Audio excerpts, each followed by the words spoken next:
We're back now with Dr. Josh Davis.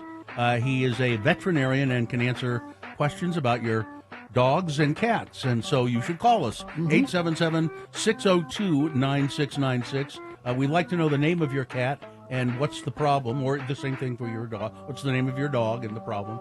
So we'll go. We got a couple of calls here. JJ is here. Hi, JJ. Where are you calling from?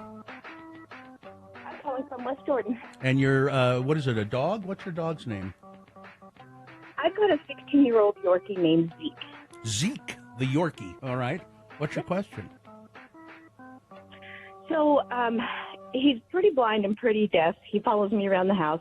Oh. His hind legs from time to time will give out if he's on the tile or hardwood, and I can just stand him up and he's fine. But this morning, it's perfect timing that the vet's on. This morning when I did that, I picked him up. His body totally straightened out. He threw his head back and yelled. He screamed. Like in pain? And he's fine now. Yeah, he threw his, I don't know if it was a seizure or what, but it was a scream. If a dog could scream, that's exactly what it was. I know that. Yeah. And then he peed on me while I was holding it. Sure. And in about 5 minutes, we were outside, and I gave him some treats and standing up, and now he's just fine. But he's never done that before. It sounds familiar. Yeah. There's a couple, I would say, possibilities for what you got for that age and that breed. So one could definitely have been a seizure, if it sounds like it might fit the bill for that. The other thing is that age in that breed is also very prone to heart disease. Yes. And so if they have heart murmurs or heart disease or heart failure, they can also have similar episodes, but it's more collapsing because they lose blood supply to the brain and oxygenation. So they'll have seizure-like activity from that too. So I would want to know what we're dealing with that way, and then see if we could come up with a plan. But it would take some work to figure that out for sure. But I think it's worth getting looked at, because one episode it's probably not going to be the only one, and you want to know what you're dealing with. Exactly. All right. Yeah. Well, We're due for shots pretty soon, so I'm definitely going to address that. all right. For sure, Good luck. All right. Good luck, JJ. Thank you so much. See ya. Thanks. 877-602-9696. We had a couple other calls, and they dropped off, so the lines are open. Let's see. I've never heard of this. What can you do for Happy Tail? What is Happy tail. My Happy Tail? German Shepherd whacks her tail on everything. No, my cat does that too. Yeah, the happy tail it's kind of the bane of existence sometimes. So happy tails when usually it's bigger dogs, and we call it happy tail because they get excited and start smacking their tail on the corners of walls and tables and chairs and things like that. And then they'll actually break the skin open near the tip of the tail, and it will just paint the walls with blood. It's kind of terrible, and it can be painful, and it is difficult to treat because we can put bandages on, patch it up, try to get it to heal up, but then the minute you get it healed up, they'll do it again often, and so it can be quite a process to get that to heal. In extreme cases, I have performed like partial tail amputations to get rid of the unhealing tissue, kind of shorten the tail a little bit, and then they often do well. But and I wouldn't say we do that every time, but there are extreme cases where you just cannot get it to heal, and it's a pain. My cat really does that too, and my cat also bangs his head into stuff, and I mean hard, like it goes. He does it constantly. That's why he's an idiot. Yeah, so happy tail is not fun. It's not fun. This is the first I've heard of this. Yeah. This is interesting. All right. 877-602-9696. Oh, by the way, my cat's name is Klaus. Yes. There you go. 877-602-9696, please, for your calls. We have a 3-year-old black short-haired cat named Gemini. 3-year-old. We just recently moved, and our previous living quarters had multiple cats and dogs, but now, being in our new place, she's the only animal. It's been about 2 months, and she meows all night long. Yeah. Not sure what's going on with that. Oh, she really misses the other animals. Yeah, cats are relatively social, most of them, and so it could be partly that we're missing our friends, and then also cats don't always do well immediately in new environments, and so there can be some stresses and change in behavior associated with that. So I wouldn't say run out and get another cat, but it's something you might want to think about and just see, even foster, sometimes fostering, you can see if they get along and go from there. Yeah, so. Klaus, I can tell, He meows when he's hungry, and I can tell that meow. And then I can miss his mate, not mate, but his buddy, Mr. Fluffy Pants, has been dead for a couple of years, but I can still tell that when this other meow that he does, that he's where's Mr. Fluffy Pants? Yeah, I have one of our cats does the same thing. We've lost our cat a couple of years ago, and he's still 10 o'clock every night. He's walking around the house howling for years. He's done it for years still. Yeah. All right, Amy is here. Hello, Amy. Hi. Hi, where are you calling from? I am driving in Sandy right now to work. Okay. Tell us about your dog and what its name is and everything. Okay, she's an 18-month-old Newfoundland that I had spayed about 3 weeks ago. Mm-hmm.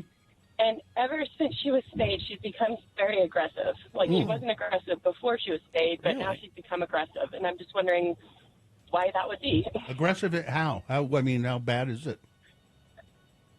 Like when so I have a Labradoodle also, and when they're playing, it becomes, it goes too far, and they start fighting. Interesting. Yeah, that is an interesting one. So the space surgery itself, sometimes, there's going to be some postoperative pain from that, and that can linger for a while after the surgery, even though the healing has occurred. There's scar tissue and healing tissue. So pain could be part of the equation. It also does change, the hormones there, which usually most dogs, we have the hope that it kind of mellows them out or makes them a little less territorial sometimes or less aggressive. So it's early on, so I would say just to be careful in those specific situations and see about just, giving more time for it. And then if that's not changing anything, then I probably would start looking into, all right, what do we need some behavior modification here, whether that's looking into some training or just trying to figure out what those triggers are and trying to deviate away from those, trying to pull attention to other things, because it shouldn't be that way. That would be very rare just from the spay if there's not some underlying thing. All right.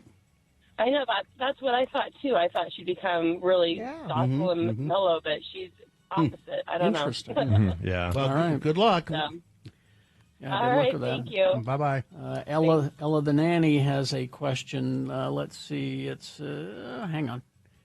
Should I be concerned when my cats sneeze in my face? I wash my face and eyes after it happens, but damn, I swear she does it on purpose. Cats do lots of stuff. They do lots of stuff. I'll be in bed ready to go to sleep, and they just do it. Yeah. Yeah. In general, I wouldn't be too worried about that. There's not a lot of things that we transmit between each other, except very rare cases of certain things. But sometimes if they're sneezing a lot, it is worth making sure they don't have any other issues. Severe dental disease can actually lead to sinus irritation and sneezing, so making sure the teeth and gums are healthy and everything. Yeah. Just ruling out medical issues. But in general, it's gross. My cat does it sometimes too. So, but clean yourself up and it shouldn't be a problem. All right. Final question here from Jeanette. Hi, Jeanette. Hello, Jeanette. Hello. Where are you calling from? South Jordan. And you have a dog question. Is it your dog? I do have a dog, yes. He's 5 years old, and he's a Maltese Shih Tzu Yorkie mix. He's about 15 pounds, so not super big. He's the sweetest, fluffiest little thing, but I have neighbors that are the best neighbors ever, and he has bitten each member of the couple once now. No. He bit the lady like 2 weeks ago, and 2 years ago he bit the man, but What's his name? What's his name? Jimmy. Jimmy. His name is Socks. Actually, sorry, his name is Socks. Oh, he bit Socks, Jimmy. okay. Oh, Socks bit. Socks. Jimmy's a good name too. Yeah. But these are the only people he's bitten? Yes. Huh. Yeah, that's interesting for sure. Maybe he knows and something. they're super nice. Like, they do my yard work and they do my snow blowing. He knows something you don't know. Yeah. Maybe. I guess. I'm like, I don't know if they're taunting him in the backyard or what. But Well, if he bit them because were they in your yard? So it could be a territorial thing. they were in the yard, but I was talking to, like, it was so bizarre because I was just talking to them at each point. And he just ran up and bit them? Yeah. Just trying to Yeah, he came out of the house. He's an inside dog, so he came out of the house and Yeah, he charged us last time. The other time he was on a leash, actually. So Yeah. but he got away from the very kid who was strange. holding him. So. It is strange, and I would wonder, is there some territorialness or protectiveness, whether it's you or the yard or the territory or whatever? There shouldn't be, again, if he's only doing it to them, there's probably some sort of thing that's stimulating that. And so I think one thing you could try over time is just to try and get him more used to them in those situations, on a leash to start with, and just see if you can make some changes over time. I bet if you showed me a picture of Jimmy, I wouldn't like his looks either. Well, yeah, that's the funniest part. They're just totally innocuous and super nice people, so I can't figure it out. Yeah, dogs work differently, so you just got to figure out what it is and just try to work away from it. Or just keep him away from them. Yeah. I mean, worst case scenario for sure. We put up a baby gate so he can't get out the front door. He's an There you inside dog anyway, most of the time. So. Training, yeah. Okay. Okay, so, well, Thank you. Thanks, Jeanette. Thanks. Good story. Thank you. All right, well, there we go. Dr. Josh Davis, thank you so much. Yeah, always a pleasure, guys. See you in a couple weeks. See you in a couple weeks. Thank you.